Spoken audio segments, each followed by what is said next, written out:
ఓం శ్రీ గణేశాయ నమః. ఓం శ్రీ గురుదక్షిణామూర్తయే నమః. వాగర్ధావివ సంపృక్తౌ వాగర్ధ ప్రతిపత్తయే జగతః పితరౌ వందే పార్వతీ పరమేశ్వరౌ. కార్తీక పురాణం 18వ అధ్యాయంకు స్వాగతం. కార్యాచరణ. మహాత్మా, ధన్యుడనయ్యాను. నాకు తండ్రి, గురువు, దైవము సమస్తము నీవే. నీ బోధ వల్ల నా అజ్ఞానం నశించింది. కర్మకాండ చెయ్యాలని చెప్పావు. అవి ఎలాంటి కర్మలు? ఎప్పుడు చెయ్యాలి? చెయ్యవలసిన పద్ధతి ఏమిటి? వాటి వల్ల వచ్చే ఫలితాలేమిటి? దయచేసి సెలవీయవలసింది అని అడగగా అంగీరస మహాముని ఇలా చెప్పారు. ఈ శరీరం నీటి బుడగ లాంటిది. దీనిని నమ్ముకుని అజ్ఞానంలో పడి ఆత్మ అనేది వేరే ఉండదనే మాట మర్చిపోకూడదు. కష్టం, సుఖం, చలి, వేడి, సంతోషం, విచారం అనే ద్వంద్వాలు శరీరానికే కాని ఆత్మకు లేవు.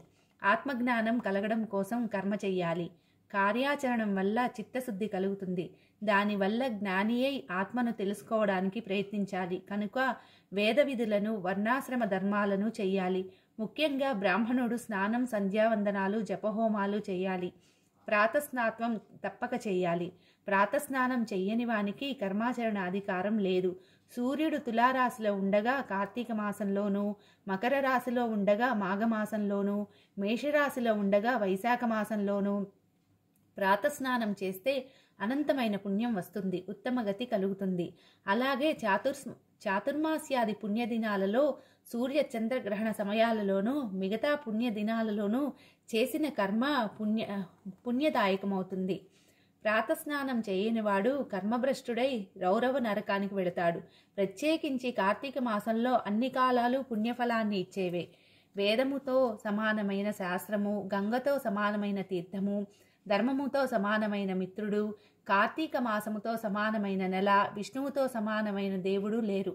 కనుక కార్తీక మాసములో చేసిన స్నానము, ధర్మకర్మలు 100 యజ్ఞాల ఫలం ఇస్తాయి అని అవి చేసిన వాడికి వైకుంఠ ప్రాప్తి అవుతాడు అని చెప్పగా ఆ పురుషుడు, మునీంద్ర, చాతుర్మాస్యం అంటే ఏమిటి? దాని పద్ధతి ఏమి? ఇది ఎవరికైనా తెలుసా? దీనిని ఎవరైనా ఆచరించారా? అది చేసినందువల్ల వచ్చే ఫలితం ఏమిటి? సెలవీయవలసిందే అని అడుగగా అంగీరస మహాముని ఇలా చెప్పారు. విష్ణువు శ్రీ మహాలక్ష్మితో పాలసముద్రమందు ఆషాఢ శుద్ధ ద్వాదశి నాడు యోగనిద్ర ఆరంభించి కార్తీక శుద్ధ ద్వాదశి నాడు మేల్కొంటాడు. ఈ నడుమ 4 మాసాలకు చాతుర్మాస్యం అని పేరు.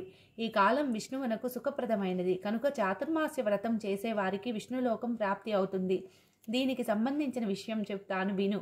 దానిని పూర్వం మహావిష్ణువే నాకు చెప్పి ఉన్నారు. తొలి కృతయుగంలో విష్ణువు వైకుంఠములో లక్ష్మీదేవితో సహా సింహాసనాసీనుడై నిండు కొలువులో ఉన్నారు. దేవతలందరూ సేవిస్తూ ఉన్నారు.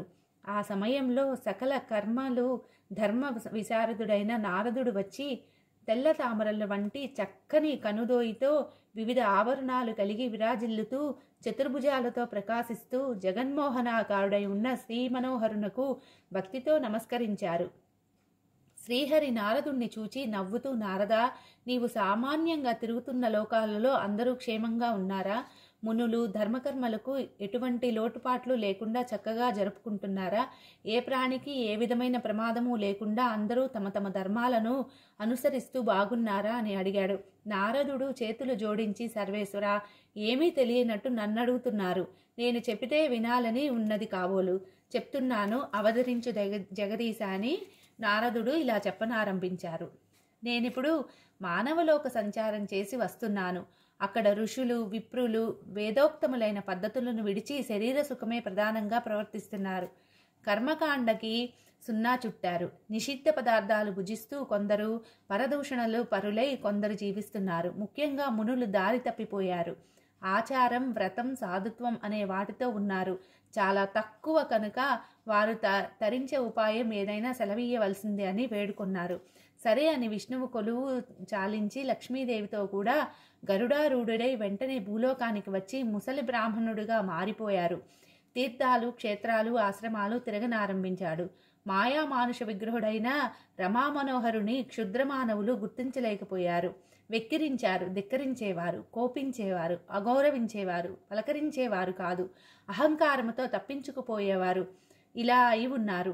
నిషిద్ధ పదార్థాలు తినేవారు, ఏకాదశి నాడు ఉపవసింపని వారు, ఉపవసించే వారిని పరిహసించేవారు, స్నాన సంధ్యాదులు విడిచి కామాంధులై ప్రవర్తించేవారు, అయి ఉన్న వారిని చూసి వీరిని సన్మార్గానికి తేవాలని అనుకొని పుణ్యమైన నైమిసారణ్యానికి వెళ్ళి వృద్ధవేషం విడిచి మహావిష్ణువు రూపంలో శ్రీ మహాలక్ష్మి సహితుడై గరుడారూఢుడై శంఖచక్రాయుధములతో కోటి సూర్య సమప్రభా సమానుడై అక్కడ ఉన్న మునుల దగ్గరకు వెళ్లారు. జ్ఞానసిద్ధుడు మొదలుగా గల ఋషులందరూ వైకుంఠవాసుడైన శ్రీ మహావిష్ణువును లక్ష్మీదేవితో సహా అకస్మాత్తుగా దర్శనమివ్వడం వల్ల ఆశ్చర్య నిమగ్నులై శిష్యులతో పుత్రులతో శ్రీమన్నారాయణుని దగ్గరకు వెళ్ళి చేతులు జోడించి అభివాదాలు చేశారు. ఇది శ్రీ స్కాంద పురాణాంతర్గత కార్తీక పురాణం 18వ అధ్యాయం సంపూర్ణం.